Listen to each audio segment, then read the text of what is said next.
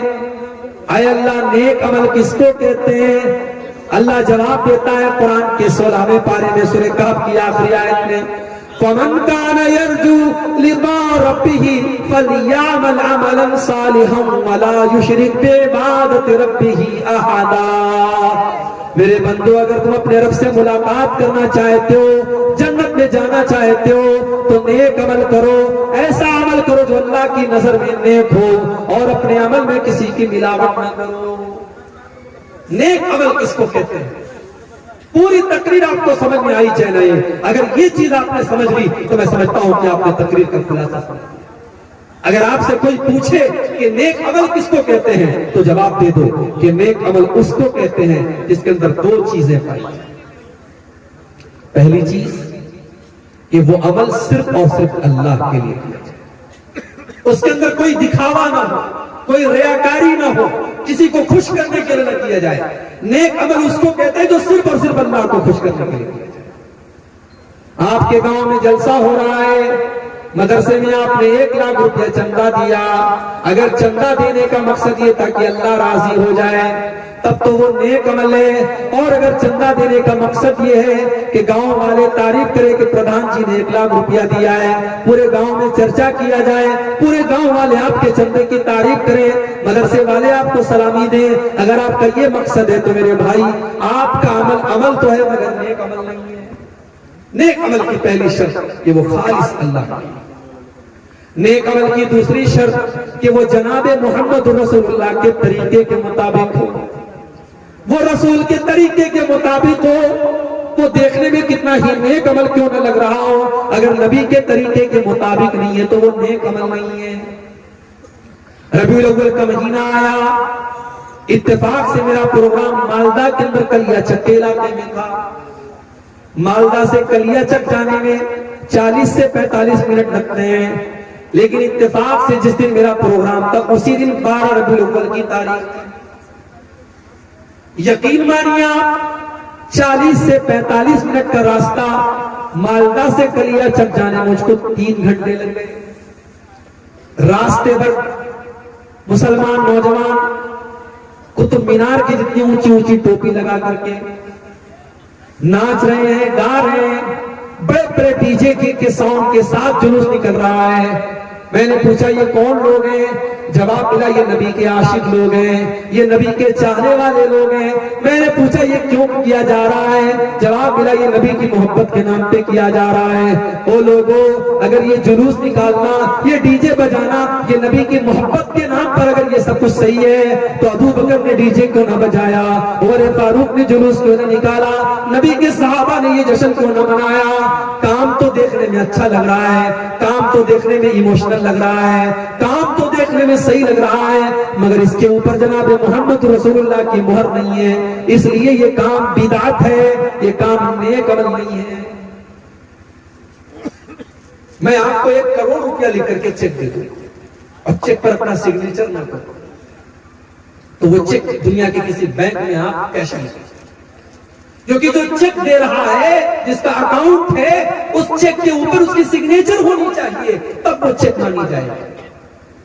میرے پیارے ساتھیوں، آپ جو نیک عمل کرتے ہیں وہ بھی اللہ تعالیٰ کا ایک چیک ہے، اور اس چیک کے اوپر جناب محمد رسول اللہ کی سگنیچر ہونی چاہیے۔ وہ عمل اللہ کے رسول کے طریقے کے مطابق ہونا چاہیے، اگر ہے تو سنت ہے، اگر نہیں ہے تو بدعت ہے۔ تو اللہ نے کہا کہ اِلَّا الَّذِينَ آمَنُوا وَعَمِلُوا الصَّالِحَاتِ، تمام کے تمام انسان گھاٹے میں ہیں، مگر وہ لوگ گھاٹے میں نہیں ہیں جو ایمان والے بن جائیں اور جو نیک عمل کرنے والے بن جائیں۔ اب 2 باتیں اور ہیں بیان کر کے بات کریں۔ وَتَوَاصَوْا بِالْحَقِّ،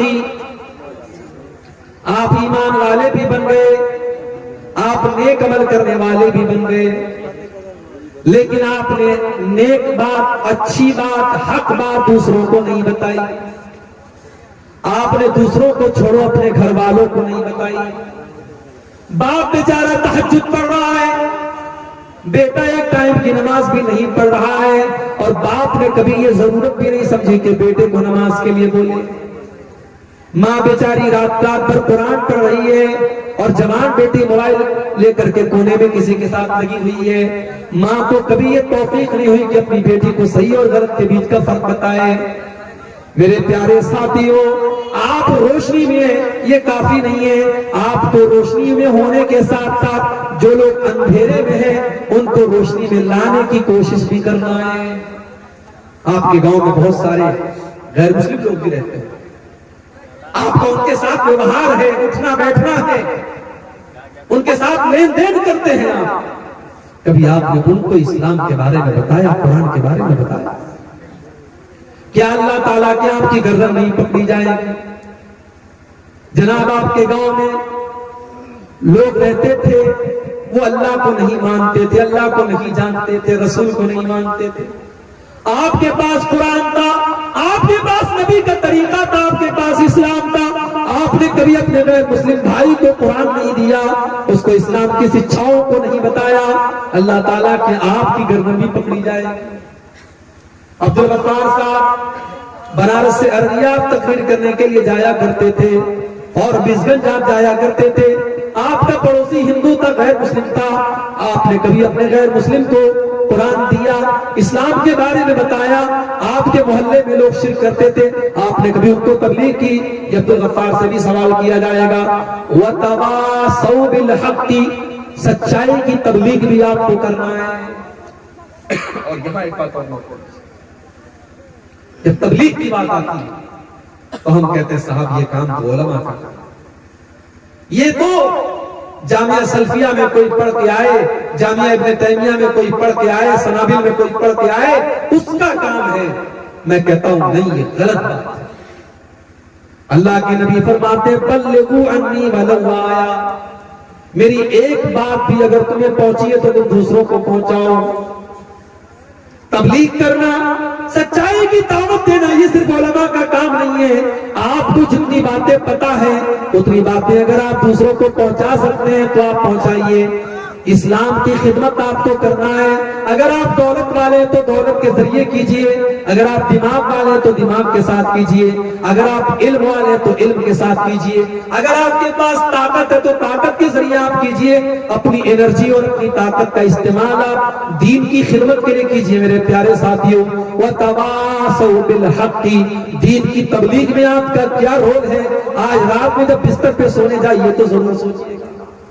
وَتَوَاصَوْا بِالْحَقِّ، ایمان والے بن جاؤ، نیک عمل کرنے والے بن جاؤ اور سچائی کی تبلیغ کرنے والے اور حق کی تبلیغ کرنے والے بن جاؤ. وَتَوَاصَوْا بِالصَّبْرِ، اور جب آپ سچائی کی تبلیغ کرنے کے لیے نکلیں گے تو یہ کوئی پھولوں بھرا راستہ نہیں ہے، کانٹوں بھرا راستہ ہے. ہو سکتا ہے کہ لوگ آپ کو گالی دیں، ہو سکتا ہے کہ لوگ آپ کو برا بھلا کہیں، ہو سکتا ہے کہ آپ کا بائیکاٹ بھی کر دیا جائے. اگر ایسا ہو جائے تو یاد کر لینا اپنے نبی کی سنت کو، یاد کر لینا اپنے نبی کے طریقے کو. میرے پیارے ساتھیوں، آج آپ کو اپنے گاؤں سے ارریہ جانا پڑے، 4 ویلر سے آپ کو جانا پڑے تو آپ کو پریشانی محسوس ہوتی ہے. آپ کے نبی نے 1400 سال پہلے مکہ سے طائف کا سفر طے کیا تھا، 100 کلومیٹر کا سفر. اور نبی نے یہ سفر، اس زمانے میں اونٹ کی سواری چلا کرتی تھی، اس زمانے میں گھوڑے کی سواری چلا کرتی تھی، اس زمانے میں گدھے کی سواری چلا کرتی تھی، مگر نبی نے یہ 100 کلومیٹر کا سفر پیدل طے کیا تھا. پیدل طے کیا 100 کلومیٹر کا سفر.